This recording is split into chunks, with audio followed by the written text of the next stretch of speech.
நீ எங்கே இருக்கிறாய்? அப்பொழுது தேவனாகிய கர்த்தர் ஆதாமை கூப்பிட்டு, நீ எங்கே இருக்கிறாய் என்றார். அதற்கு அவன், நான் தேவரீருடைய சத்தத்தை தோட்டத்திலே கேட்டு நான் நிர்வாணியாய் இருப்பதினால் பயந்து ஒளித்து கொண்டேன் என்றான். தேவனாகிய கர்த்தர் பகலில் குளிர்ச்சியான வேளையில் ஏதேன் தோட்டத்திலே உலாவுவதற்காக வந்திருக்கிறார். ஆதாமும் ஏவாளுமோ தேவனாகிய கர்த்தருடைய சந்நிதிக்கு விலகி தோட்டத்தின் விருட்சங்களுக்குள்ளே தங்களை ஒளித்துக் கொள்கிறார்கள்.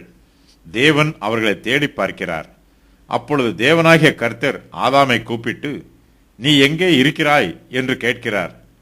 நீ எங்கே இருக்கிறாய் என்னும் வாக்கியத்திற்கு நீ எந்த இடத்தில் இருக்கிறாய் என்பது பொருள் அல்ல.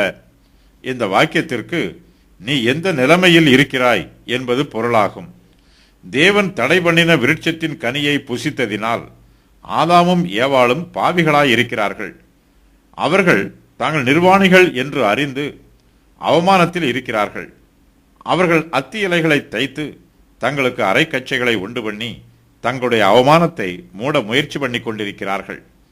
தேவனாகிய கர்த்தர் ஆதாமை கூப்பிட்டு, நீ எங்கே இருக்கிறாய் என்று கேட்பது அவருடைய அன்பையும் கிருபையையும் வெளிப்படுத்துகிறது.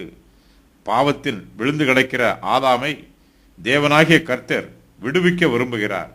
கர்த்தர் ஆதாமை மீட்டுக்கொள்ள விரும்புகிறார். கர்த்தர் ஆதாமுக்கு உதவி செய்ய வேண்டுமென்றால் ஆதாம் தான் இருக்கும் நிலைமையை அறிந்து கொள்ள வேண்டும். ஆதாமை போலவே பாவிகளாகிய எல்லோருமே தங்களுடைய பாவமான நிலைமையை அறிந்து கொள்ள வேண்டும். நாம் தேவனுடைய சந்நிதியை விட்டு விலகி ஓடினாலும் தேவனிடத்தில் திரும்பி வரும் வரையிலும் நமக்கு சந்தோஷமோ சமாதானமோ ஆறுதலோ இல்லை. ஆதாம் தேவனுடைய வார்த்தைகளை கேட்டு பயந்து நடுங்குகிறார். அவர் பயத்தோடும் திகிலோடும் தேவனுக்கு பிரதியுத்தரம் சொல்லுகிறார். ஆதாம், நான் தேவரீருடைய சத்தத்தை தோட்டத்திலே கேட்டு நான் நிர்வாணியாய் இருப்பதினால் பயந்து ஒளித்து கொண்டேன் என்று தேவனிடத்தில் சொல்லுகிறார்.